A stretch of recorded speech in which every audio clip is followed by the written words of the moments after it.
আসসালামু আলাইকুম। আপনাদের সাথে আছে আমি জুবায়ের হাসান।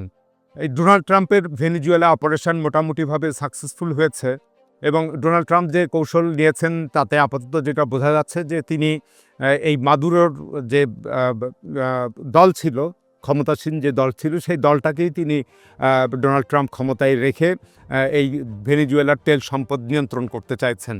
তো এর অংশ হিসাবে আমরা দেখতে পাচ্ছি যে এই প্রেসিডেন্ট মাদুরোর যে ভাইস প্রেসিডেন্ট ছিলেন ডেলসি রদ্রিগেজ, তাকে ক্ষমতায় থাকা বা রাখা যুক্তরাষ্ট্র মেনে নিয়েছে এবং যে ডিফেন্স মিনিস্টার বা ডিফেন্স মিনিস্টার এবং সেনাপ্রধান উভয় পদ যিনি দখল করে আছেন, ভ্লাদিমির প্যাদ্রিনো লোপেজ, তাকেও ডোনাল্ড ট্রাম্প মেনে নিয়েছেন। অর্থাৎ এখন সেই নোবেলজয়ী মারিয়া মাচাদো, তাকে আপাতত যুক্তরাষ্ট্র ক্ষমতায় রাখছে না বা ক্ষমতায় বসাচ্ছে না।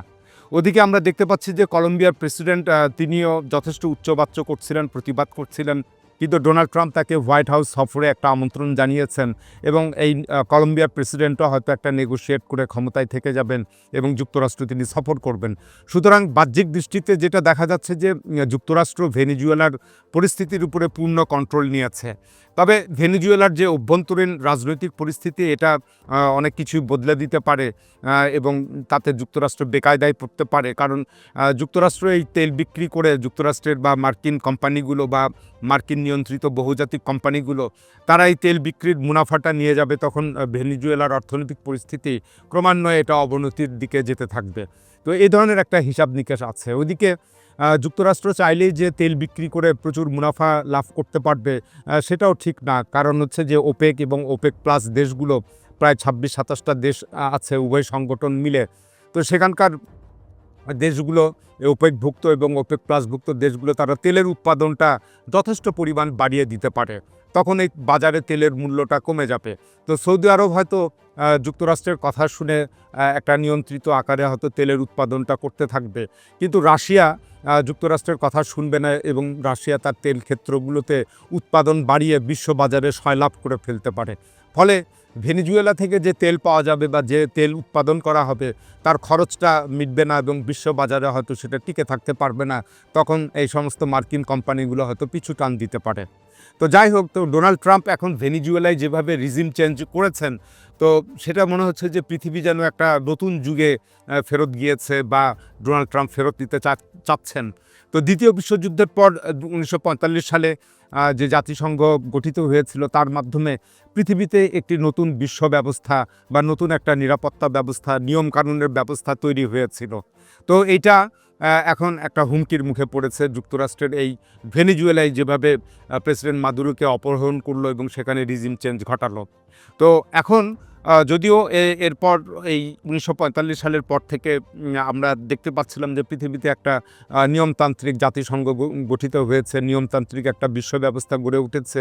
কিন্তু এর মাঝেও কিন্তু যুক্তরাষ্ট্র রিজিম চেঞ্জ করে যাচ্ছিল। তবে সেগুলো ছিল আড়ালে আবডালে, কখনো ডেমোক্রেসির কথা বলে, কখনো হিউম্যান রাইটসের কথা বলে। তো এক কথায় এগুলো নানা ছলছাতুরি করে এগুলো আশ্রয় নিয়ে করা হতো এবং নানা অজুহাত খাড়া করা হতো। আর চরমভাবে যদি কোনো কিছু করা হতো, সেটার আমরা দুটো এক্সাম্পল দিতে পারি। যেমন আফগানিস্তানে সন্ত্রাসবাদ ইস্যুতে আফগানিস্তান দখল করেছিল। আবার ওইদিকে মানব বিধ্বংসী অস্ত্র আছে বা পরমাণু অস্ত্র আছে, এই অভিযোগে ইরাকের প্রেসিডেন্ট সাদ্দাম হোসেনকে সরিয়ে দিয়ে রিজিম চেঞ্জ করা হয়েছিল সেখানে। কিন্তু এখন ভেনেজুয়েলাতে যেটা ডোনাল্ড ট্রাম্প করলেন, সেটা তিনি সরাসরি বলছেন যে তেলের খনিগুলো এগুলো যুক্তরাষ্ট্রের, এগুলো আমাদের দরকার। তো এভাবে ডোনাল্ড ট্রাম্প তার একটা চূড়ান্ত অভিলাষ তিনি প্রকাশ করলেন, যেটাতে মনে হচ্ছে যে পৃথিবী মনে হয় আবার সেই জঙ্গলের আইন কানুনে ফেরত যাবে। তো এটা অতীতে কখনোই ১৯৪৫ সালের পর দেখা যায়নি। তো ডোনাল্ড ট্রাম্প ক্ষমতায় আসার পর এই গত বছরের ডিসেম্বরে তিনি যুক্তরাষ্ট্রের জাতীয় নিরাপত্তা কৌশলপত্র, এটা তিনি এখানে একটা মনরো ডক্ট্রিন তিনি পুনরুজ্জীবিত করার, পুনরায় চালু করার একটা ইঙ্গিত দিয়েছিলেন বা এই সম্পর্কে কথা বলেছিলেন। তো তখন এটা অনেকেই হয়তো ভেবেছিলেন যে এটা ডোনাল্ড ট্রাম্পের কথার কথা। তিনি তো বস্তুত এই ধরনের নানান কথা, উল্টাপাল্টা কথা বলে থাকেন এবং সকালে এক কথা, বিকালে এক কথা। তো এটাও মনে হয় সেই মনরো ডক্ট্রিন, তার একটা কথার কথা। কিন্তু আসলে বাস্তবে দেখা গেল যে তার এই কথাটাই প্রতিফলিত হলো এবং সত্যি তা বাস্তবায়িত হতে চলেছে। তো এখন এই মনরো ডক্ট্রিন, এই বিষয়টা কী? তো এটার একটা ইতিহাস আছে। ১৮২৩ সালে যুক্তরাষ্ট্রের প্রেসিডেন্ট, তৎকালীন প্রেসিডেন্ট জেমস মনরো তিনি একটা পররাষ্ট্র নীতি বা যুক্তরাষ্ট্রের নীতি ঘোষণা করেছিলেন। সেখানে তিনটি বিষয় তিনি স্পষ্ট করে তখন উল্লেখ করেছিলেন। একটা হচ্ছে যে ইউরোপীয় দেশগুলো গোটা আমেরিকাতে, অর্থাৎ উত্তর আমেরিকা এবং দক্ষিণ আমেরিকা, মধ্য আমেরিকা মিলে যে গোটা আমেরিকা রয়েছে, আমেরিকা মহাদেশ, সেখানে ইউরোপের কোনো দেশগুলো নাক গলাতে পারবে না বা যুক্তরাষ্ট্রের অভ্যন্তরীণ রাজনীতিতেও নাক গলাতে পারবে না। আরও একটি কথা তিনি বলেছিলেন যে বা নীতি তিনি নিয়েছিলেন যে নতুন করে ইউরোপীয় কোনো দেশ এই পুরো আমেরিকা, গোটা আমেরিকা অঞ্চল জুড়ে, উত্তর আমেরিকা, দক্ষিণ আমেরিকা, ল্যাটিন আমেরিকা, এখানে নতুন করে আর কোনো কলোনি স্থাপন করতে পারবে না। আর এর বিনিময়ে ৩ নাম্বার তার একটা ফর্মুলা দিয়েছিলেন যে এর বিনিময়ে যুক্তরাষ্ট্র ইউরোপীয় অঞ্চলের দেশগুলো বা ইউরোপের বিষয়ে কোনো নাক গলাবে না, ইউরোপের রাজনীতিতে নাক গলাবে না, ইউরোপের যুদ্ধে নাক গলাবে না, বা ইউরোপ যদি পৃথিবীর অন্যান্য অঞ্চলে উপনিবেশ স্থাপন করতে যায়, কলোনি স্থাপন করতে চায়, সেখানেও তারা নাক গলাবে না। তো এটাই ছিল সেই জেমস মনরো ডক্ট্রিন বা নীতিমালা। তো এখন তখন জেমস মনরো আরও একটা এক কথায় তার যে নীতিটা ছিল, তিনি একটা কড়া বার্তা দিয়েছিলেন যে পশ্চিম গোলার্ধের এলাকা এটা যুক্তরাষ্ট্রের এলাকা বা আমাদের এলাকা। আর এই পশ্চিম গোলার্ধ বলতে সেই গোটা আমেরিকাটাকে বোঝায়, উত্তর আমেরিকা, দক্ষিণ আমেরিকা এবং মধ্য আমেরিকা। আর তিনি ওইদিকে ইউরোপকে বলছিলেন যে পূর্ব গোলার্ধের দেশ, অর্থাৎ ইউরোপ, আফ্রিকা, এশিয়া, এসব দেশগুলোর যুক্তরাষ্ট্র এখানে হস্তক্ষেপ করবে না। অর্থাৎ তুমি এই দিকে থাকো, অর্থাৎ পূর্ব গোলার্ধ নিয়ে থাকো, আর আমি পশ্চিম গোলার্ধ নিয়ে থাকি। এই একটা ভাগাভাগির নীতি তিনি গ্রহণ করেছিলেন। এটাকেই মনরো ডক্ট্রিন বা সেই জেমস মনরো, প্রেসিডেন্ট মনরোর নাম অনুসারে বলা হয়। তো এখন কথা হলো যে এই মনরো ডক্ট্রিন ডোনাল্ড ট্রাম্প এইটা তিনি এই যুগে এসে কার বিরুদ্ধে, কোন কোন দেশের বিরুদ্ধে প্রয়োগ করতে চাচ্ছেন। তো নিঃসন্দেহে বলা যায় যে এটা চীন এবং রাশিয়াকে উদ্দেশ্য করে করছেন। কারণ আমরা দেখতে পাচ্ছিলাম যে দক্ষিণ আমেরিকায় গত ১ দশক ধরে চীন এবং রাশিয়ার প্রভাব, অর্থনৈতিক সামরিক প্রভাব দিন দিন বৃদ্ধি পাচ্ছিল। বিশেষ করে যে ভেনিজুয়েলার কথা বলা হচ্ছে, সেই ভেনিজুয়েলায় চীনের ইনভেস্টমেন্ট $4.৫ বিলিয়ন মার্কিন ডলারের বেশি পৌঁছে গিয়েছিল, এবং ভেনিজুয়েলার যে বৈদেশিক ঋণ রয়েছে 14 থেকে 15 বিলিয়ন মার্কিন ডলার, তার অধিকাংশই হচ্ছে চীনের দেওয়া। তো চীনের একটা ব্যাপক প্রভাব সেখানে তৈরি হয়েছিল। আর অন্যান্য ল্যাটিন দেশগুলোতেও চীনের একটা ব্যাপক প্রভাব বৃদ্ধি পাচ্ছিল, এবং বিশেষ করে চীনা ঋণ এবং চীনা বিনিয়োগ পুরো দক্ষিণ আমেরিকার বিভিন্ন অঞ্চলে এবং মধ্য আমেরিকার মেক্সিকো সহ এটা বৃদ্ধি পেয়েছে এবং এখনও সেই অবস্থায় রয়েছে। ওদিকে ভেনিজুয়েলার সাথে রাশিয়ার সামরিক সম্পর্ক দিন দিন বৃদ্ধি পাচ্ছিল। 2013 সাল থেকে এই সম্পর্কটা সেই হুগো শাভেজ তিনি যখন ছিলেন, এবং তখন তার মৃত্যুর পর যখন এই মাদুরো হলেন, তখন রাশিয়া গ্রহণ বা প্রেসিডেন্ট পুতিন ঘোষণা করেছিলেন যে ভেনিজুয়েলা এবং এই প্রেসিডেন্ট মাদুরো হচ্ছে আমাদের বিশ্বস্ত বন্ধু। তো এইভাবে এই ঘটনাগুলোতে চীন এবং রাশিয়ার দক্ষিণ আমেরিকায় এই প্রভাব বৃদ্ধিতে যুক্তরাষ্ট্র যথেষ্ট অস্বস্তিতে ভোগে, এবং তার ফলশ্রুতিতেই এখন এই মনরো ডক্ট্রিন প্রয়োগ করে মাদুরোকে যুক্তরাষ্ট্র অপহরণ করে বসলো। কিন্তু আমরা দেখতে পেলাম যে পাল্টা পদক্ষেপ হিসাবে চীন কিংবা রাশিয়া শুধুমাত্র কথার কিছু প্রতিক্রিয়া দেখিয়েছে, জাতিসংঘে কিছু কথাবার্তা বলেছে, পররাষ্ট্র দপ্তর থেকে কিছু কথা বলেছে, তাছাড়া সামরিক কোনো পদক্ষেপ গ্রহণ করেনি। সেই অর্থে যুক্তরাষ্ট্রের এই পদক্ষেপের, ভেনিজুয়েলার এই পদক্ষেপের বিরুদ্ধে চীন এবং রাশিয়া যথেষ্ট নীরব রয়েছে।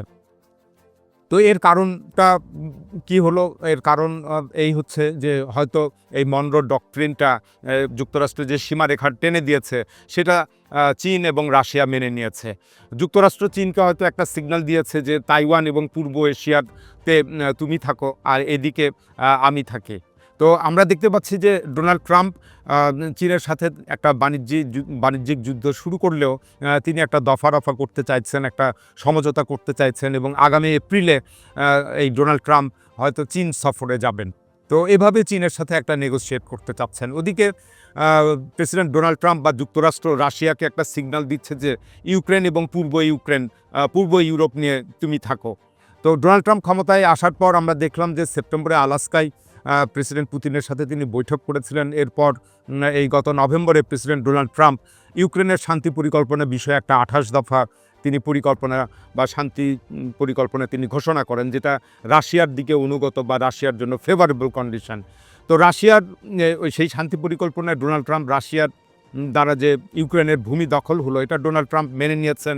সে অঞ্চলগুলো এখন রাশিয়াকে ছেড়ে দিতে চাইছেন, এবং আরও যে ইউক্রেনের অঞ্চলগুলো রাশিয়া দখল করতে পারেনি সেগুলো ডোনাল্ড ট্রাম্প রাশিয়ার হাতে তুলে দিতে সম্মত হয়েছেন। অর্থাৎ প্রেসিডেন্ট ডোনাল্ড ট্রাম্প রাশিয়াকে ইউক্রেনের যে 5 ভাগের 1 ভাগ অংশ দখল করেছে এই পুরোটাই ছেড়ে দিতে চাচ্ছেন। তো এভাবে প্রেসিডেন্ট ডোনাল্ড ট্রাম্প রাশিয়াকে ছাড় দিচ্ছেন।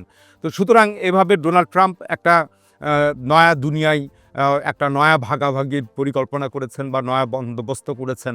তো এগুলো চীন এবং রাশিয়া মানলেও মানতে পারে।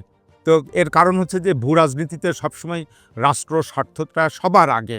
তো এখানে ভেনেজুয়েলার কী হবে, প্রেসিডেন্ট মাদুরোর কী হবে, এটার চেয়ে চীন এবং রাশিয়া বেশি চিন্তা করবে যে আমাদের কি লাভ হচ্ছে, বা সেই ঘুরে ফিরে একই কথা যে ভূ রাজনীতিতে চীন, যুক্তরাষ্ট্র, রাশিয়া এরা মনে করতে থাকবে যে আমার কি লাভ বা আমার কি স্বার্থ, এবং তাদের নিজ নিজ স্বার্থটাই হচ্ছে এখানে বড় কথা। তো এইভাবে ভাগাভাগি পরিকল্পনাটা এটা স্থায়ী রূপ লাভ করবে কিনা বা এটাই চূড়ান্ত কথা কিনা এটা বলা যায় না। কারণ হচ্ছে যে দুনিয়াতে যে যা যেভাবে করতে চায় ঠিক সেভাবে সেই জিনিসগুলো সেভাবে হয় না। এটা বহুবার পৃথিবীর ইতিহাসে দেখা গেছে। তো তাই ডোনাল্ড ট্রাম্প যেহেতু একটা পুরনো যুগে ফেরত যাবার যে একটা তিনি খায়েশ ব্যক্ত করেছেন বা আকাঙ্ক্ষা ব্যক্ত করছেন, বা দুনিয়াকে সেই পুরনো সেই 1823 সালের দিকে নিয়ে যেতে চাচ্ছেন, সেটা নাও হতে পারে। এখন এ পর্যন্তই। আল্লাহ হাফেজ।